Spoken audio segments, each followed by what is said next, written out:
Sir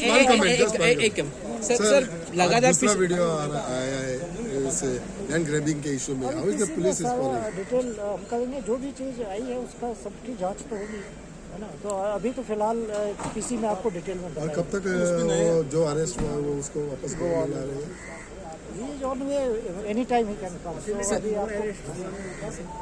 अभी तो पहले आपको इसकी डिटेल हम देंगे पीसी के बाद, और फिर देखते हैं। जो भी इन्वेस्टिगेशन तो कंटिन्यूइंग है, केस रजिस्टर्ड है ओल्ड गोवा पुलिस स्टेशन में, और पहले भी उसके केसेज है जिसमें उसको कस्टडी में लिया था, तो वो तमाम जांच तो जारी है सर। लेकिन पहला एक वीडियो में वो एक बात करता है और दूसरे वीडियो में दूसरी बात करता है। पुलिस को ब्लेम नहीं करता। इज इट कंफ्यूजिंग पुलिस और व्हाट इट इज? पुलिस तो सच हमेशा निकाल ही लेती है। पर उसे एफआईआर बन सकता है सर? एफआईआर उस पर जो वो बोल रहा था कि किसी ने उसको भड़काया और बोला कि ऐसा बोलने के लिए, अभी तो हमारे संज्ञान में आया, जांच करेंगे सर। लेकिन वो दूसरे वीडियो में बोल रहा है, ये भी बोल रहा है कि 1 महीने से वो जो कांस्टेबल था उसके साथ वो दोस्ती बना रहा था। वो तमाम चीज़ें जांच का विषय है, और जांच में सारी चीज़ें सामने आएंगी। Thank you.